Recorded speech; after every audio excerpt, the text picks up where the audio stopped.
So let's start. Hash include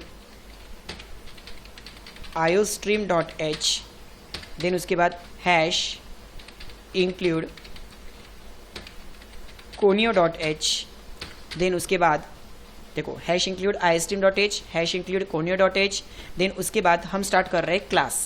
इस class को नाम दिया मैंने हर बार की तरह सैम्पल.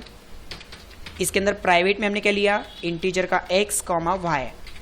ओके, ये तो हो गया सिर्फ क्लास का डेटा, ये हो गया सिर्फ क्लास का डेटा. अब हम क्या करेंगे, पब्लिक के अंदर एक फंक्शन बनाएंगे ताकि क्लास का डेटा लेते आए. उस फंक्शन को नाम रखा हमने void get. इसके अंदर 2 पैरामीटर लिए, इंटीजर p, इंटीजर q, ताकि सबसे पहले वैल्यू आएंगी p एंड q के पास और फिर वो वैल्यू किसके पास जाना चाहिए, आपके क्लास के डेटा x एंड y के पास. फिर वो वैल्यू किसके पास जाना चाहिए, आपके क्लास के डेटा x और y के पास. ओके, कुछ इस तरह से. यानी ये फंक्शन हो गया क्लास का डेटा लेने वाला. अब एक फंक्शन कौन सा बनाएंगे जो क्लास का डेटा शो करेगा, एक फंक्शन कौन सा बनाएंगे जो क्लास का डेटा शो करेगा. इसके अंदर हमें क्या करना है, अब इसके अंदर हमें क्या करना है, अब जस्ट क्लास का डेटा शो करना है, सी आउट. और इसके अंदर हम क्या लिखेंगे, डेटा इक्वल्स टू पहला डेटा कौन है x, दूसरा डेटा कौन है, तो बीच में स्पेस y और फिर ENDL and the line, ENDL and the line. Okay, इतना समझा आप लोगों को, यस और नो? इतना समझा आप लोगों को, यस? ओके. अब देखो नेक्स्ट कंसेप्ट, मुझे क्या करना है, अब मुझे क्या करना है, सपोज ये जगह हम छोड़ देते खाली, ये जगह हम छोड़ देते खाली, क्योंकि हमको passing the object and returning the object का कंसेप्ट बताना है. तो ये जगह मैं खाली छोड़ देता, यहाँ पे लगा देता सेमीकोलन, यहाँ पे लगा दिया मैंने सेमीकोलन. अब यहाँ पर कुछ तो भी एक passing the object and returning object का हमको टास्क बनाना है. चलो बाजू में बनाते हैं हम मेन मेथड, यहाँ पर बाजू में हम बनाएंगे हमारी मेन मेथड. चलो उसके अंदर लिखा मैंने void main, उसके अंदर लिखा मैंने void main.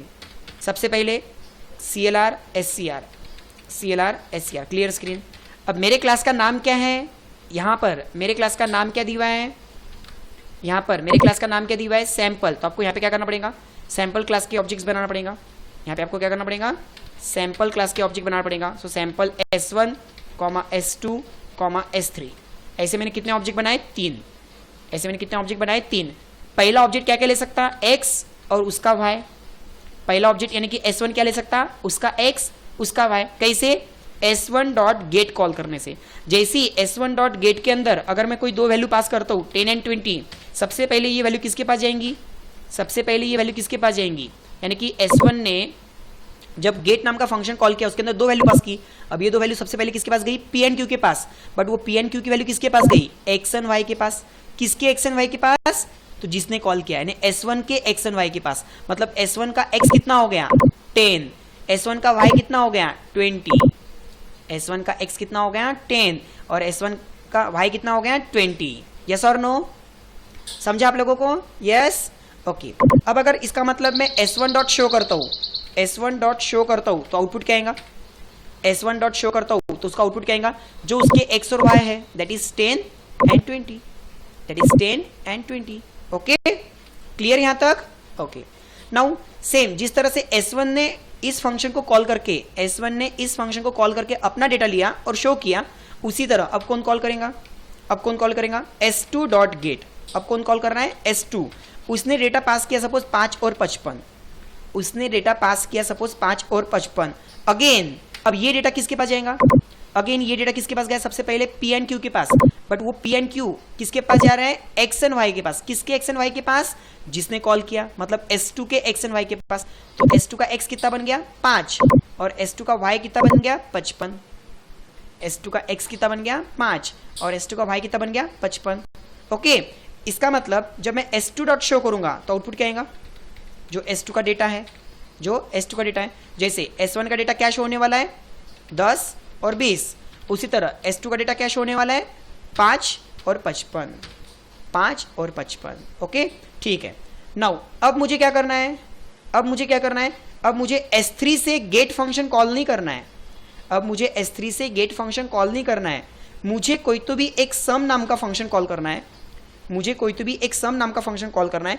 इस सम नाम के फंक्शन में, इस सम नाम के फंक्शन में मुझे क्या करना है, जो S1 का डेटा है, S1 का डेटा मतलब कौन कौन, S1 का X, और S1 का Y, साथ में और किसको भेजना है, S2 का X और S2 का Y, इनको भेजना है। लेकिन आप इसको हाथ नहीं लगा सकते, S1 के X और Y को हाथ नहीं लगा सकते, S1 के Y को हाथ नहीं लगा सकते। क्यों? क्योंकि वो प्राइवेट है। तो इसलिए आप यहाँ पे क्या करेंगे, डायरेक्ट S1 नाम का ऑब्जेक्ट और S2 नाम का ऑब्जेक्ट पास कर रहे हैं। मतलब आप कुल मिला के कितने ऑब्जेक्ट पास कर रहे हैं, 2। आपने क्या किया, यहाँ पे एक ऐसा फंक्शन बनाया, आपने यहाँ पे एक ऐसा फंक्शन बनाया दैट इज सम नाम का, जिसके अंदर आप कितने ऑब्जेक्ट पास कर रहे हैं, 2 ऑब्जेक्ट पास कर रहे हैं, एक S1 और एक S2। अच्छा, अब ऐसा फंक्शन मुझे यहाँ पे बनाना पड़ेगा, ऐसा फंक्शन मुझे यहाँ पे बनाना पड़ेगा जिसके अंदर कौन कौन आ रहा है, S1 नाम का ऑब्जेक्ट और S2 नाम का ऑब्जेक्ट। उसके बाद जब मैं S3 डॉट शो करूंगा, उसके बाद जब मैं S3 डॉट शो करूंगा तो मुझे S3 डॉट शो में आउटपुट क्या चाहिए, जो S1 का और S2 का डेटा है उसके एडिशन, जो S1 का डेटा और S2 का डेटा है उसके एडिशन, इस तरह से। मतलब जो S1 का X है और S2 का X है इसके एडिशन, जो S1 का Y है और जो S2 का Y है उसके एडिशन, लाइक दिस। ओके, चलो देखते हैं सबसे पहले कि S3 जिस फंक्शन को कॉल कर रहा है सम नाम के, तो यहाँ पे सबसे पहले सम नाम के फंक्शन को बनाना पड़ेगा। इस सम नाम के फंक्शन को कौन कॉल कर रहा है, S3। मतलब डेटा किसको मिलना चाहिए, S3 के X और Y को। डेटा किसको मिलना चाहिए, S3 के X और Y को। अच्छा, पैरामीटर में कौन कौन आ रहा, पैरामीटर में S आ रहा, तो मैं यहाँ पे S के लिए बनाऊंगा सपोज T। यहाँ पे पैरामीटर में और कौन आ रहा, S2 आ रहा, उसके लिए बनाऊंगा सपोज मैं R। मतलब T और R का डेटा, T मतलब किसका डेटा, S1 का, R मतलब किसका डेटा, S2 का डेटा, इन दोनों की एडिशन करके मैं किसको दूंगा, जिसने कॉल किया, किसने कॉल किया, S3 के डेटा को। ओके, S3 के डेटा को। ऐसा हमें कुछ तो भी करना है। ओके, देखते कौन आया है पीछे। ठीक है, आ जाओ हमारे वापस प्रोग्राम में। तो मुझे यहाँ पर एक फंक्शन बनाना पड़ेगा। ओके, मुझे यहाँ पर एक फंक्शन बनाना पड़ेगा।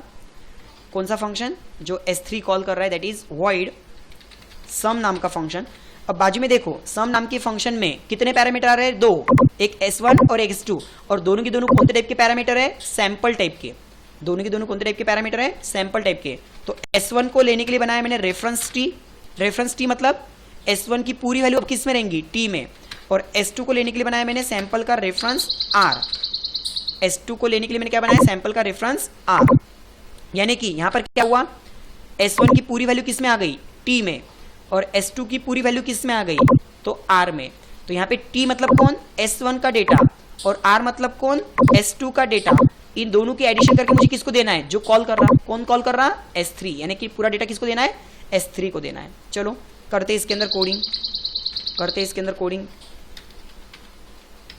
ओके, क्या करना है इसके अंदर कोडिंग, जो कॉल कर रहा उसका X और सामने T डॉट X मतलब S1 का X plus R dot X मतलब S2 का X। मतलब S1 का X और S2 का X किसको जा रहा, जिसने कॉल किया। उसके बाद में Y की बारी, किसने कॉल किया, S3 ने। तो S3 का Y equals to T dot Y बोले तो S1 का Y प्लस S2 का Y। ओके ओके, यानी कि यहाँ पर आपको क्लियर ध्यान में आ रहा होगा कि ये है S1 का डेटा, ये है S2 का डेटा। इन दोनों का डेटा किसको जा रहा, X और Y को। किसके X और Y को, जिसने कॉल किया, जिसने कॉल किया। ओके, समझ में आया आप लोगों को, यस और नो, समझ में आया आप लोगों को, यस और no, yes, very good very good. कितना परसेंट समझा ये कंसेप्ट आप लोगों को, कितना परसेंट समझा आप लोगों को ये कंसेप्ट, ये कंसेप्ट कितना परसेंट समझा, अरे वाह, चलो बहुत बढ़िया, सभी को 100% समझा है। ठीक है, नाउ अब मुझे इस प्रोग्राम में हमने सिर्फ क्या किया, इस प्रोग्राम में सिर्फ S3 नाम के ऑब्जेक्ट ने कॉल किया और हमने S1 और S2 दो ऑब्जेक्ट उस फंक्शन को पास किए। यानी कि पासिंग द ऑब्जेक्ट का कंसेप्ट हुआ, ये सिर्फ पासिंग द ऑब्जेक्ट का कंसेप्ट हुआ। लेकिन देखो मैं अगला प्रोग्राम दिखाता, उसके अंदर आपको रिटर्निंग ऑब्जेक्ट, सेम प्रोग्राम लेकिन रिटर्निंग ऑब्जेक्ट। ओके, देखो सेम प्रोग्राम बनाएंगे हम। सो अगली विंडो ओपन किया,